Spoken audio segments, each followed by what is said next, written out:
West Africa, officially recognised as composing of 15 countries. Dry, desert conditions in the northern regions of Mauritania, Mali and Niger soon give way to a tropical climate of regular rainfall and high humidity. Daylight hours remain constant from approximately 6:30 am to 6:30 pm, covering a surface area of over 5 million square kilometres and home to over 250 million people. This region contains some of the poorest living standards in the world today. By contrast, it is a region of breathtaking scenery and beauty, all too often overlooked when portraying West Africa. Virgin beaches bordering the Atlantic coastline offer incredible opportunities for the development of tourism, whilst inland offers such scenes as beautiful rivers, open grasslands and tropical forests with rich natural resources such as timber, plantations producing palm oil for use in cooking and all common soaps, shampoos and cleaning products, rubber trees tapped for latex to make tyres and a myriad of other products, huge mineral deposits such as iron ore, massive reserves offering a wealth of opportunity for poor struggling nations. However, this incredible foundation for progress has been stained by civil unrest and instability. Poor infrastructures, unaffordable external debt repayments, lack of investment, outdated production methods and management systems, an absence of new technologies and equipment, restrictive international trade policies, corruption and profiteering. All of these aspects and more have combined to leave the region with massive unemployment and struggling economies. Despite the incredible corporate opportunities available to foreign investors, their reluctance to take the first step means that many nations are simply falling further into poverty. The United Nations have a long and intimate relationship with the region, deploying peacekeeping forces, helping to restore and maintain order, demobilising ex-combatants and overseeing democratically held elections, providing humanitarian aid for refugees and displaced persons. But the United Nations has specific mandates and financial limitations of its own, and its resources do not stretch far enough to help all of those in need. According to World Bank figures, over 55% of West Africans, an estimated 125 million people, live on less than $1 per day. People from rural areas are drawn to city centres in search of employment and opportunities.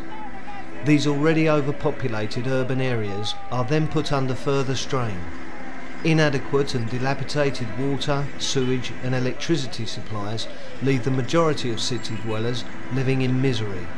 With practically no hope of any social services or assistance at their disposition, the people get by selling goods on the street, in marketplaces and by roadsides.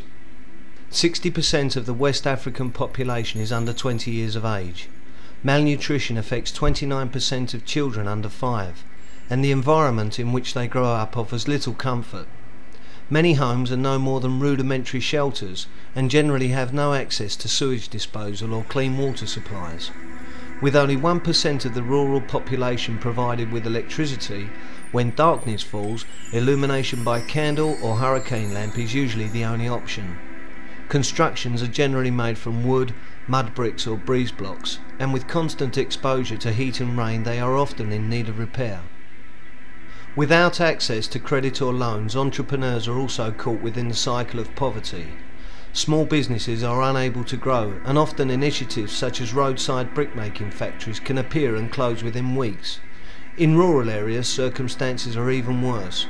Very often a whole community may depend upon the sale of just one product, such as clinker, cut manually from the rock face and then broken by hand. It is sold for just $10 per bag. Rice fields demonstrate West Africa's agricultural potential, but with no access to machinery or funding for even basic infrastructure, projects often fail before they can produce crops. Good roads are considered a luxury in West Africa. Most are simply tracks worn away by frequent travellers transporting people and goods. From the air these can be appreciated further, with no lighting, services or assistance available along route. Travelling in the rainier season becomes treacherous, and often a short journey can take an entire day to achieve. To travel on foot brings even more complications. Machetes are required in order to make trails. Humidity, vegetation and danger are all around, making the rewards that are eventually found even sweeter. Deforestation from charcoal burning and illegal logging continues to persist, and without the option of viable alternatives, this trend shows little sign of diminishing. The philosophy of governments in the region has already begun to change. A willingness currently exists to reach out for reform and to embrace innovation, new ideas and business practices. The world of satellite TV and the internet may be available to only a select few in West Africa, but word of mouth soon spreads, and they too dream of clean water, the use of a bathroom, an electric light, and above all, the opportunity to work for their dreams. So please join us and help their dreams come true.